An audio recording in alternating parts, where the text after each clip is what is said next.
Hello and welcome to our poster on prosody in French as a foreign language in heritage speakers of Turkish and Germany. Due to time, I can only run through the most important points. So in the age group between 10 and 20, heritage speakers of Turkish make up almost 6% of the German population. However, their multilingual potential is largely ignored in the educational system. In this poster, we looked at 6 German Turkish bilinguals born and living in northern Germany who both second or third generation immigrants. They were between 15 and 17 and received their third year of formal instruction of French. We assessed their language dominance based first on a dominance score using a questionnaire which comprised several parts, so language background, language use, attitudes, and self-proficiency. And then we took different proficiency measures like reading comprehension, reading speed, reading accuracy, and writing skills. In this chart, you can see the results. So for the dominance score, we see that the scores are relatively close to 0, which means that the participants are fairly balanced bilinguals. But if we look at the other measures, we can see that usually the values for German are higher than one for Turkish, which means that their writing and reading skills are usually better in German. There's one exception with this learner B3. However, this is not surprising because they mainly use German in public and educational context, whereas Turkish is largely restricted to the familiar domain. So in this poster, we're trying to answer the questions how their Turkish prosody looks like, and if it is influenced by German. And we also want to know how their bilingualism affects the foreign language French, if there's a bilingual advantage, and whether the dominance has an effect on the foreign language. To understand it, we need to know more about German and French and Turkish prosody, but generally saying Turkish and French pattern together, whereas German is really different. So German has word stress and its stress times regarding its rhythm, whereas French and Turkish are have rather phrase-based intonation, which is usually shows pitch excursion at the end of a phrase or a prosodic word, and the rhythm is still timed.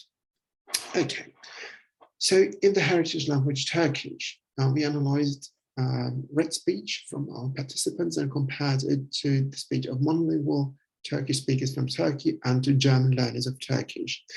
For intonation, we used normalized F0 values and calculated the distance. And in the chart, you can see that the distance of the bilingual learner group to the monolinguals from Turkey is much smaller than the distance of the German learners of Turkish. And also their distance is pretty much the same as the within group variation of the monolingual group. Also regarding rhythm, we can see that the red dots, which are the bilinguals, are closer to the black dots, which are the monolinguals from Turkey, and the blue dots are a bit farther away. So this means that the rhythm of the bilinguals is still relatively close to the monolinguals regarding the percentage of vocalic material and also regarding variability of vocalic material. So we can conclude that the Turkish rhythm and intonation seem not to be strongly influenced by German.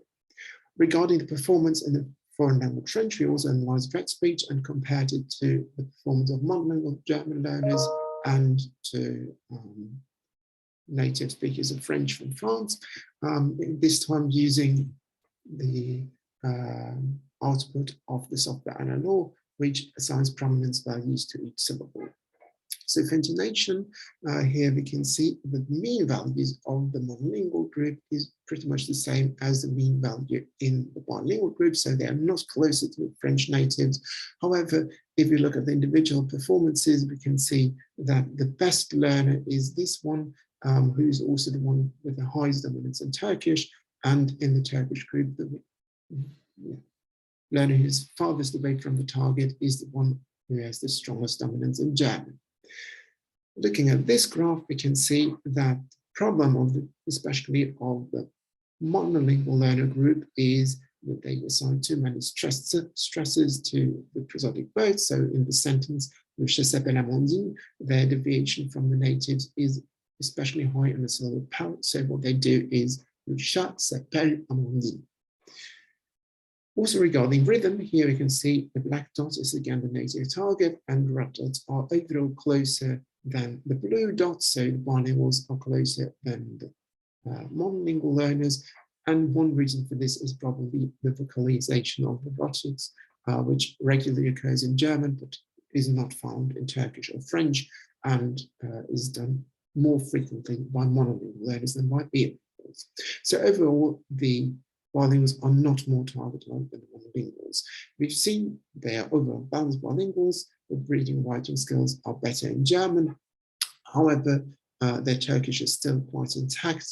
Still, they do not show any positive transfer from Turkish to French. So we think more fostering of the multilingual awareness would be needed to instigate this kind of positive transfer.